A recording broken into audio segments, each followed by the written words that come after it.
Joyeux anniversaire, maman. Marie-Thérèse Houphouët-Boigny a soufflé sa 93e bougie.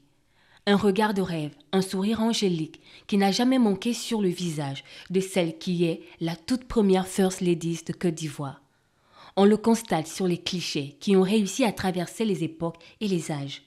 Le temps n'a eu aucune incidence sur le charme et le charisme de Marie-Thérèse Houphouët-Boigny. Alors que le défunt président de la République ivoirienne, Félix Houphouët-Boigny, prenait la tête du pays en 1960, son épouse, Marie-Thérèse, devenait ainsi la fierté de tout un pays, l'image d'une Côte d'Ivoire libre, indépendante et ambitieuse. Ce dans un climat où les Ivoiriens courent, se battent pour se soustraire de l'emprise coloniale dans leur propre pays. Dans sa stature de première dame, Marie-Thérèse Houphouët-Boigny sera appelée la Jackie Kennedy noire, tant son charisme et son image faisaient légion.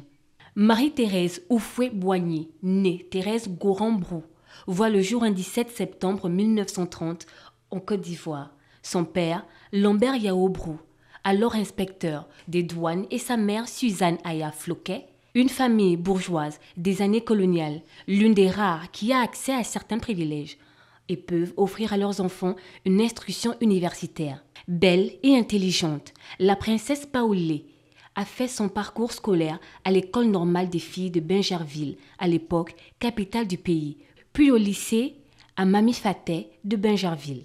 Son travail lui vaut l'obtention d'une bourse d'études qui la conduira hors de Côte d'Ivoire, en France, où elle se spécialise en 1946 dans le secteur de la protection sociale. En 1963, elle crée le tout premier organisme non gouvernemental pour la promotion des femmes en Côte d'Ivoire, la AFI, l'Association des femmes ivoiriennes, pour définir le rôle et la place de la femme dans la société. Cette femme de cœur a contribué à la mise en œuvre d'une politique sociale de proximité, notamment la construction des structures sanitaires, le soutien aux associations et autres activités d'épanouissement de la population. Elle a animé son rôle de première dame. Elle a fait du social, elle a fait... je me rappelle bien de Daya International en son temps, où elle prenait soin des enfants, tout ça, c'était bien, c'était bien. En tout cas, c'est une femme discrète et on ne peut rien lui dire, quoi. C'est une femme au grand cœur et c'est une personne qui vraiment inspire toute la nation ivoirienne. C'est vrai qu'on était petits, mais quand même, on a vu un peu les actions qu'elle a menées et tout auprès de notre grand-père, M. Félix Houphouët-Boigny. Donc je pense que c'est une très belle dame au grand cœur. Et tous les Ivoiriens qui l'ont connue à son temps l'ont aimée.